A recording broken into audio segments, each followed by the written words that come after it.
Good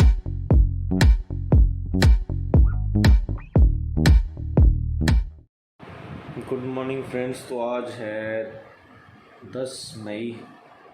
बहुत दिनों से मैंने बिल्कुल व्लॉग नहीं बनाया था बिकॉज मुझे कुछ समझ में नहीं आ रहा था व्लॉग कैसे बनाऊँ। मैं हर रोज़ व्लॉग शुरू कर रहा था और फिर उसके बाद मैं बंद कर दे रहा था। तो मुझे समझ नहीं आ रहा था कि मैं करूँ क्या व्लॉग में, बिकॉज मैं अकेला बैठा हूँ यहाँ पे, बाहर जा नहीं सकती, लॉकडाउन लगा हुआ है।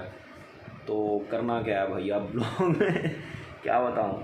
हाँ, एक दो बार थोड़ा बहुत शूट किया मैंने, काफ़ी लंबा मतलब लाइक खाने के टाइम तक शूट किया मैंने, बट फिर लगा कि नहीं यार, मैं इतना बोर नहीं कर सकता लोगों को। वैसे भी मेरे ब्लॉग बोरिंग होते हैं, और ज़्यादा बोर नहीं कर सकता मैं। तो बट आज मेरे पास बहुत सही प्लान है। बट उससे पहले क्या करते हैं, पहले हम दूध लेके आते हैं, कुछ 6 बज चुके हैं और फिर बाद में कुछ मिलेगा नहीं। तो पहले दूध लेके आते हैं, फिर मैं आपको बताता हूँ कि अब मेरा क्या प्लान है व्लॉगिंग के ऊपर। मतलब अब इस वीडियोस में क्या स्पेशल मिलने वाला है आपको, वो हम उसके बाद में बात करते हैं।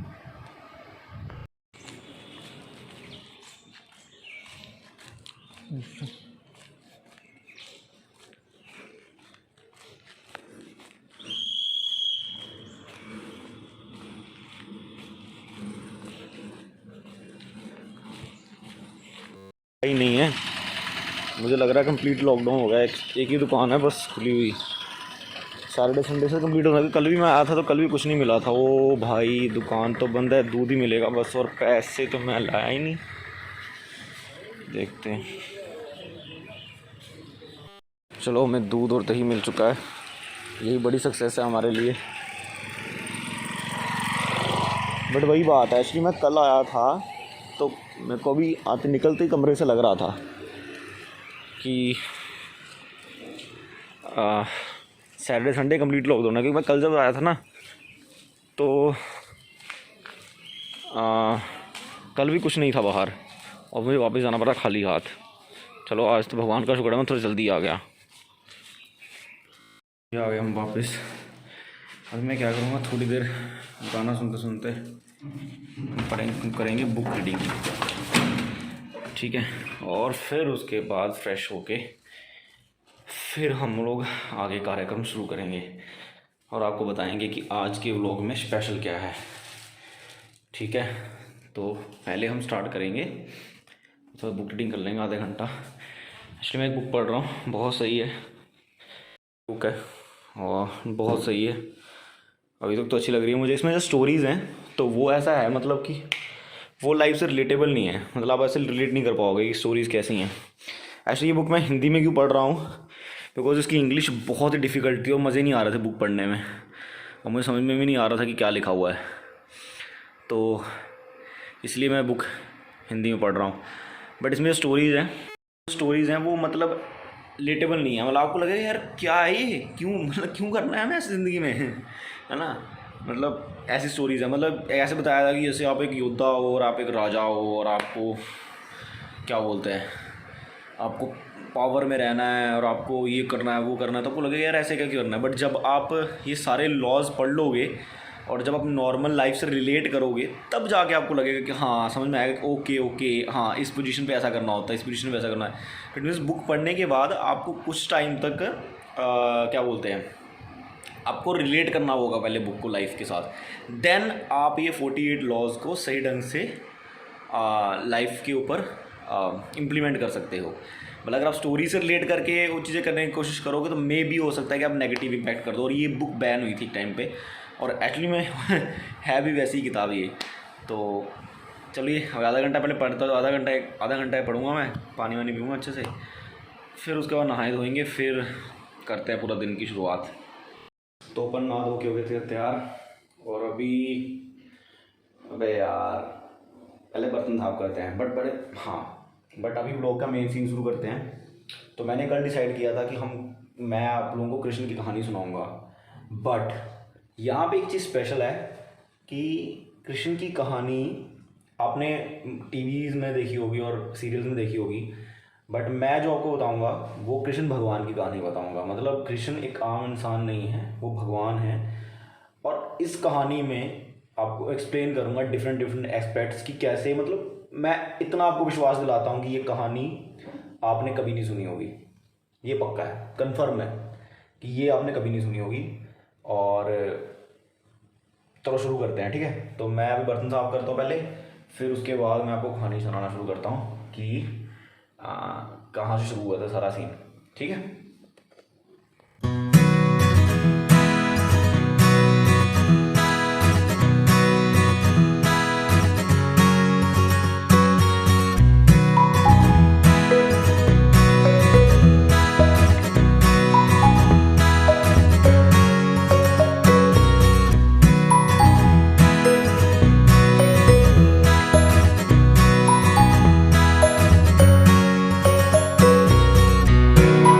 तो बर्तन हो चुके हैं साफ। अब कहानी की शुरुआत इस बात से करते हैं सबसे पहले कि कृष्ण भगवान कैसे हैं। वैसे शुरुआत कैसे होती है कि ये जो कृष्ण की कहानी है ये भागवतम के 10th कैंटो में आती है, ठीक है। और इसको लिखा है व्यास देव जी ने। तो 10th कैंटो में 12 कैंटो हैं उसमें। तो जो 10वें स्कंद में पूरी कृष्ण की लीला आती है और उससे पहले 9 स्कंद आते हैं, मतलब भागवतम के 9 स्कंद आते हैं उससे पहले। तो मतलब अगर आपको कृष्ण को सही ढंग से समझना है तो पहले आपको भागवतम के 9 स्कंद पढ़ने पड़ेंगे। अब मैं ये नहीं कह रहा स्टोरी सुनाते हुए कि मैंने कृष्ण को पूरा समझ लिया, मैंने 9 स्कंद पढ़ लिए हैं, बट हाँ ऐसा बताया जाता है कि मतलब कृष्ण की लीला में जो कृष्ण की पूरी 10th कैंटो में स्टोरी है उसमें कुछ ऐसे पार्ट्स हैं, कुछ ऐसे एक्सपेक्ट्स हैं, मतलब कुछ ऐसे पोर्शंस हैं जैसे रासलीला और भगवान के गोपियों के साथ आदान प्रदान जो था वो समझने के लिए आपको पहले 9 कैंटो पढ़ने पड़ेंगे, तब जाके अच्छे से पढ़ने नहीं समझने पड़ेंगे किसी गुरु से, जो ऐसा गुरु हो जो कृष्ण को मतलब कृष्ण को बहुत ज़्यादा प्यार करता हो, मतलब हर समय कृष्ण के बारे में सोचता है। जैसे एक लड़का एक लड़की के बारे में सोचता रहता है हर टाइम, जिसको प्यार हो जाता है नया नया, तो एक गुरु ऐसा होना चाहिए, मतलब हर समय वो कृष्ण के बारे में सोचता रहे, उसको और कोई मतलब और कोई दिमाग में बात ना चले उसके। तो इस तरीके का होना चाहिए वो बंदा, गुरु जो होना चाहिए। तो हाँ, तो बात आती है कि समझने से पहले 9 कैंटो पढ़ने पड़ते हैं, फिर 10th कैंटो आता है। तो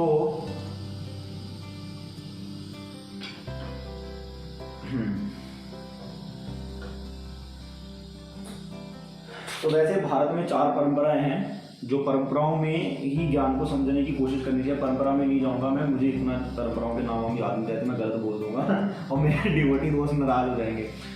तो बात ऐसी है कि जो क्या होता है, बहुत समय पहले की बात है कि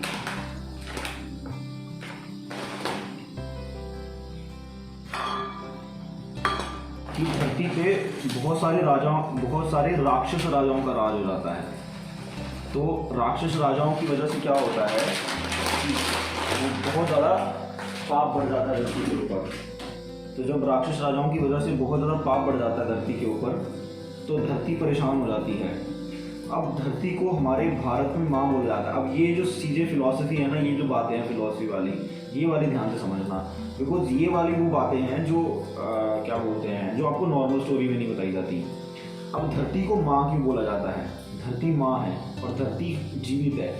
धरती जीवित है, जैसे हमारे शरीर पे बाल उग रहे हैं, तो ऐसे धरती पे क्या हो रहा है, पेड़ उग रहे हैं। तो धरती भी एक शरीर है, जैसे हमारा एक शरीर है, धरती का भी एक शरीर है, और वो भी, उसमें भी आत्मा है, क्योंकि हर जहाँ जहाँ जीवन है वहाँ वहाँ, जहाँ जहाँ चेतना है, जहाँ जहाँ जीवन है वहाँ वहाँ आत्मा है। तो धरती माँ है। तो जब धरती पे बोझ बढ़ गया, जैसे हमारे शरीर पे अगर मान लो कीड़े, जैसे जुएँ पड़ जाती हैं हमारे बालों में, है ना, तो जुएँ पड़ जाती है तो फिर क्या होता है, हम परेशान हो जाते हैं ना, फिर हम डॉक्टर के पास जाते हैं, हम तेल वेल लगाते हैं। तो ऐसे ही जो धरती माँ थी वो परेशान हो गई। तो जब परेशान हुई तो किसके पास जाए? अब डॉक्टर कौन है? अब डॉक्टर थे ब्रह्मा जी, ठीक है। तो ब्रह्मा जी के पास गई वो कि देखो ऐसा ऐसा हो रहा है, तुम्ही ने सृष्टि करी है सारी क्योंकि ब्रह्मा जी तो हैं जिन्होंने, जिनकी वजह से आगे वंश चला और आगे मतलब प्रजापति हैं वो एक तरीके से, है ना। तो सारी नॉलेज वहीं उन्हीं से आई है, मतलब भगवान ने उनको दी, फिर उनसे नॉलेज आगे आई है। तो होता क्या है कि फिर वो धरती माँ उनके पास जाती हैं, तो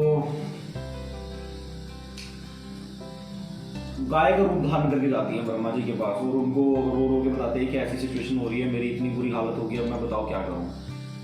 तो गुड इवनिंग। तो अभी 6 बजने वाले हैं, 6:18 हो गए। एक्चुअली उसके बाद मैं नाश्ता बनाया, और नाश्ता बनाने के बाद मैं खाया, क्लास किया, और फिर कुछ बुक पढ़ा, और फिर मैं सो गया। तो एक्चुअली जनरली यही चल रहा है मेरा शेड्यूल अभी, मतलब लॉकडाउन में मैं सोने पे ज़्यादा कंसंट्रेशन कर रहा हूँ। तो स्टोरी कहाँ से, अभी बारिश का मौसम हो रखा है, और मौसम सच्ची में बहुत प्यारा हो रखा है, देख रहे हो, मौसम बहुत अच्छा हो रखा है अभी। तो स्टोरी कहाँ ख़त्म हुई थी हमारी कि हाँ, धरती माँ जाती है उसके पास, मतलब उनके पास क्या बोलते हैं, ब्रह्मा जी के पास। तो ब्रह्मा जी को बोलती कि ऐसे ऐसे हो रहा है, मैं बहुत परेशान हूँ सारे राक्षसों की वजह से, तो आप कुछ कीजिए।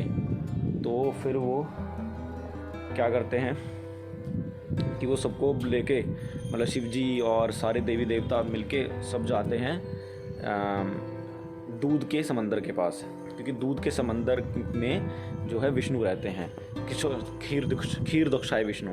खीर दुक्षाय विष्णु मतलब जो समंदर, जो दूध के समंदर में रहते हैं विष्णु, तो वहाँ रहते हैं।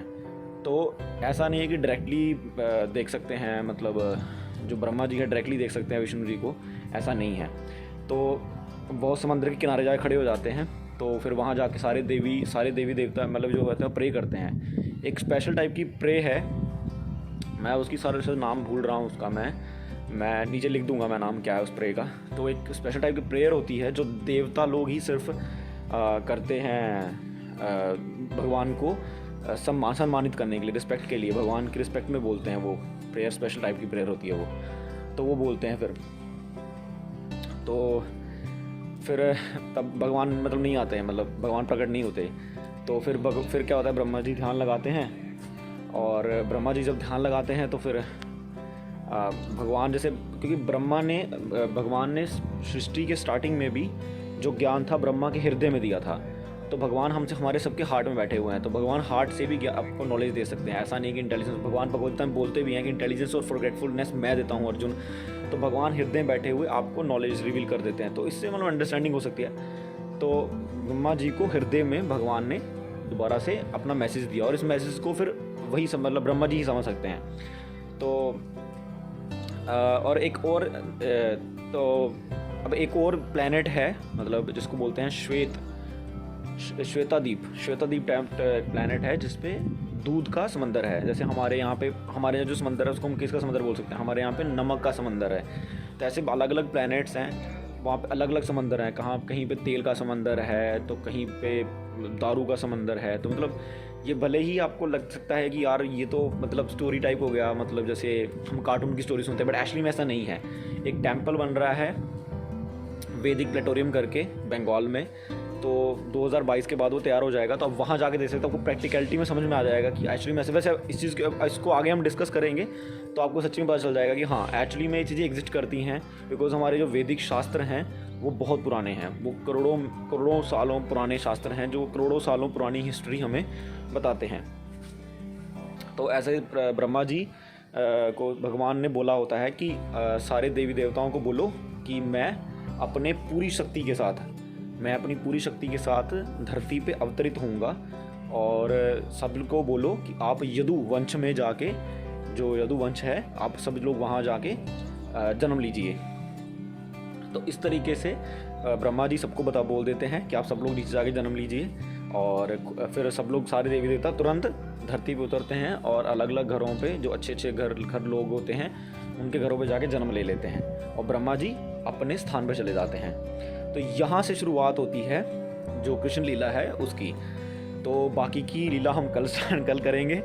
तो आज की ये वीडियो में जस्ट मैं मतलब स्टार्ट किया हूँ, तो आप मुझे प्लीज़ कमेंट करके बताइए अगर आप लोगों ने यहाँ तक सुन लिया है, जितने लोग यहाँ तक सुन रहे हैं, तो आप प्लीज़ मुझे कमेंट करके बताइएगा कि अगर ऐसे मैं ब्लॉगिंग करूँगा तो सही रहेगा। मतलब मैं अपना जनरल काम कर रहा हूँ और साथ में आपको कृष्ण लीला पूरी स्टोरी सुनाऊँगा, मतलब फ़िलॉसफी के साथ। ऐसे एक्सपर्ट डिस्कस करेंगे जिसमें रियलिटी में आपको समझ में आएगा कि कृष्ण भगवान थे, कृष्ण सच्ची में इस दुनिया में थे। ऐसा नहीं था कि ये एक मनगढ़ंत कहानी है जहाँ कोई कार्टून है, जहाँ फिर बस नाटक बना रखा है, ऐसा बिल्कुल नहीं है। तो सारी चीज़ें प्रैक्टिकल हैं। कोई भी अगर डाउट होगा तो आप कमेंट में पूछ सकते हैं कि भैया ऐसा क्यों है, और मैं आपको डेफिनेटली नेक्स्ट वीडियो में जवाब दूंगा। सो ठीक है, thank you so much for watching this vlog. और फाइनली मैंने व्लॉग स्टार्ट किया, मैं बहुत खुश हूँ, बारिश हो रही है, मैं इसके लिए भी बहुत खुश हूँ। और ठीक है, तो कल मिलते हैं फिर। Thank you so much, bye bye.